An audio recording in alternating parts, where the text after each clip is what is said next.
Hello, my name is Bassist Richard Hill. Uh, Today we're going to talk about just creating a sound out of the upright bass.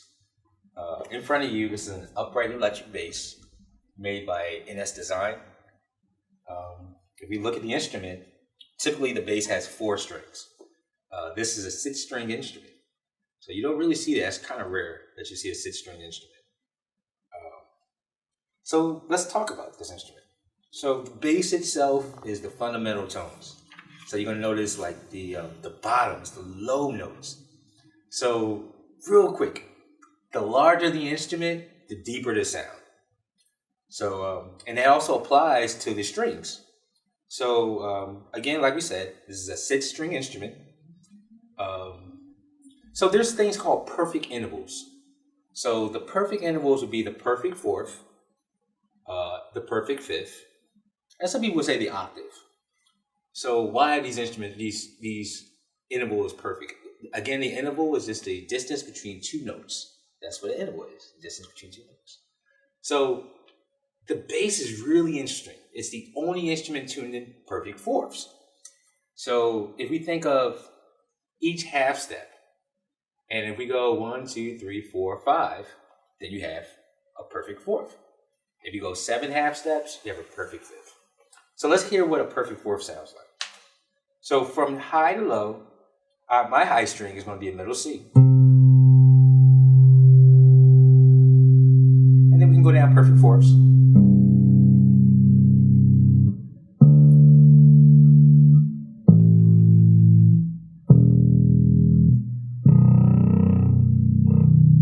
And that's a little B. So there's a couple different ways of playing this instrument. One option is you can use what they call a bow.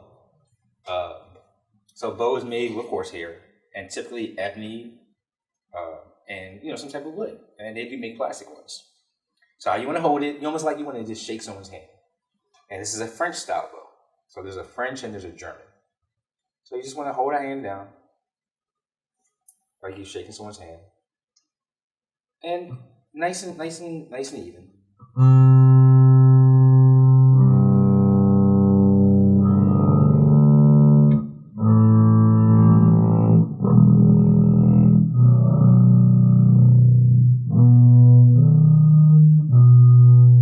One thing you're going to also want to look at is when you're looking at your instrument, you want an amplifier that's going to be able to produce the larger, lower waves. But for this example, we're just going to talk about some basic things. So the harmonics.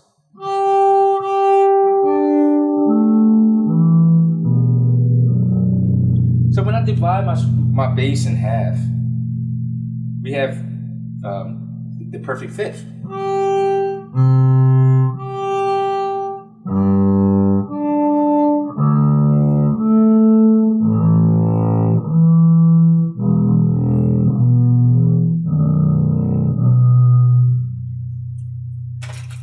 So what I like to do is I want you to take your fourth finger and put your fourth finger on that perfect fifth. And let's pluck it. Good. And your turn. Good. Let's go on to the next one. And your turn. Great. And the next one.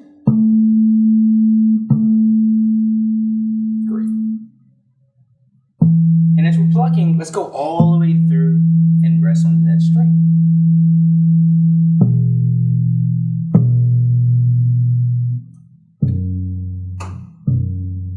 So that's with our fourth finger.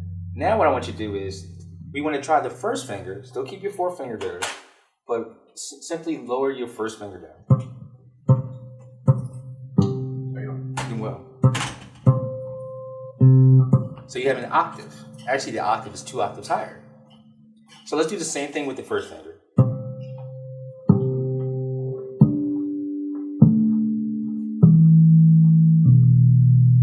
Good. So those are just the 2 standard harmonics. So why did we start there?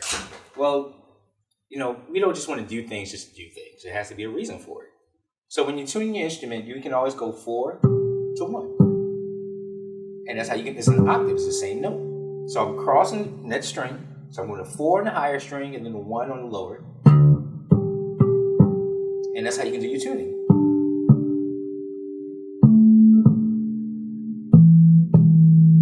That one's a little off.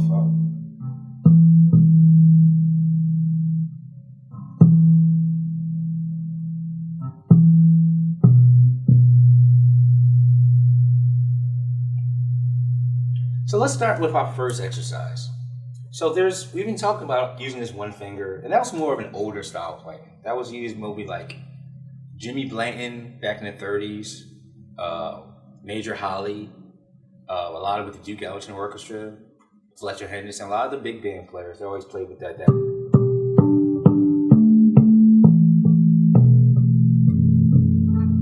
And I'm intentionally only using harmonics right now.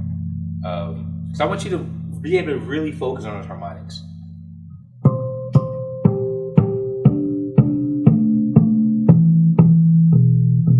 Good.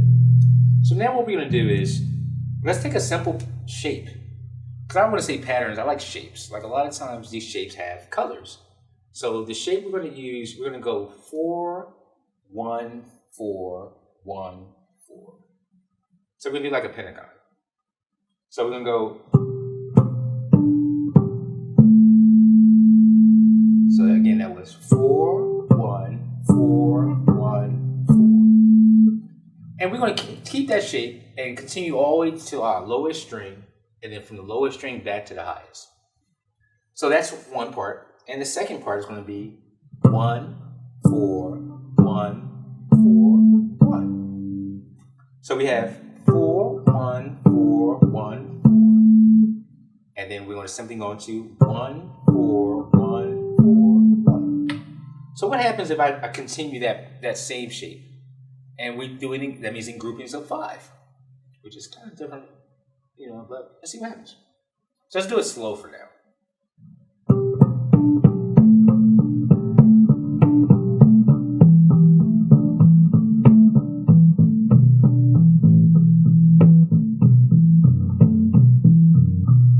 Good. So let's do that one more time, even slower.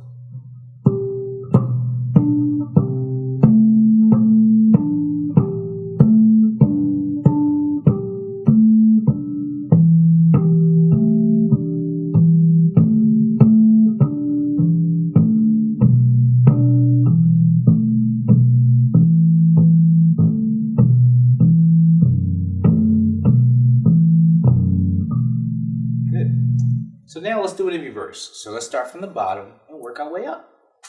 Great. So it's going to be 1, 4, 1, 4, 1. And the evens will be 4, 1, 4, 1, 4.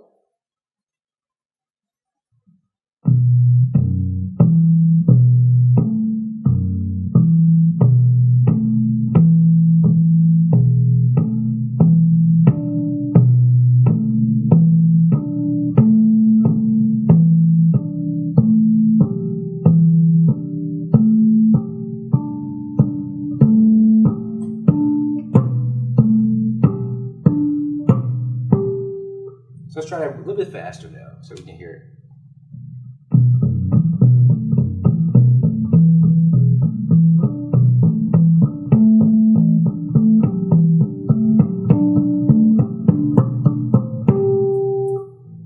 So let's try it together, up and down, see what happens.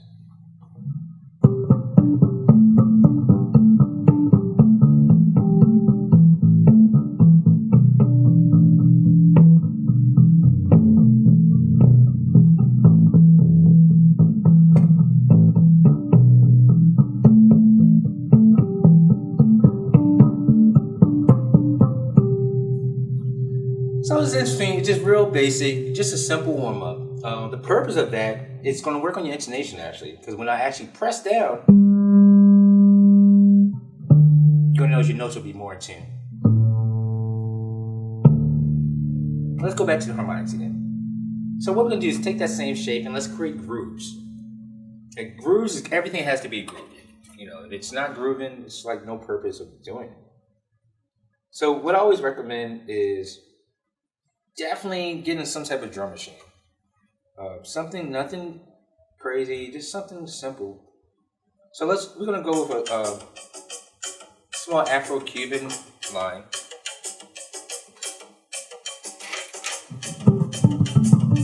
Let's slow down a bit.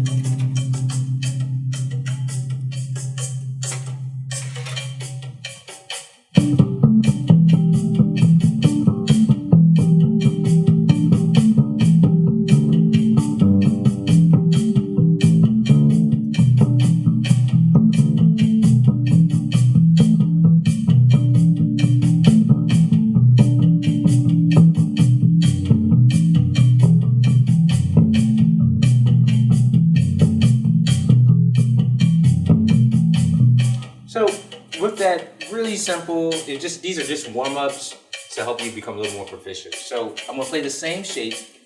Start from the low end, going higher, so you can hear it. And again, this rhythm.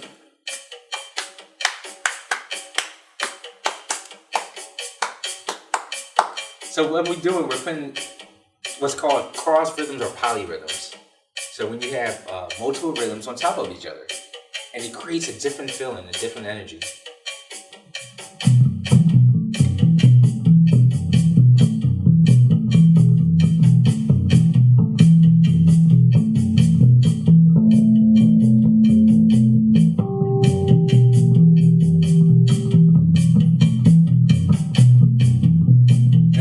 So let's go up enough force.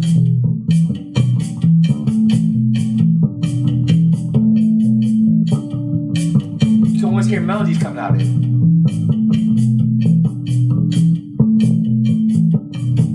Let's keep going.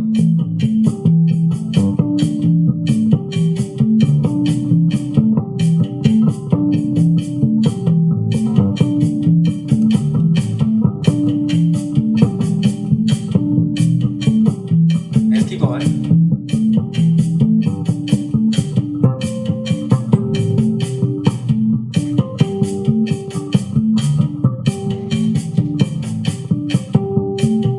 Let's go backwards.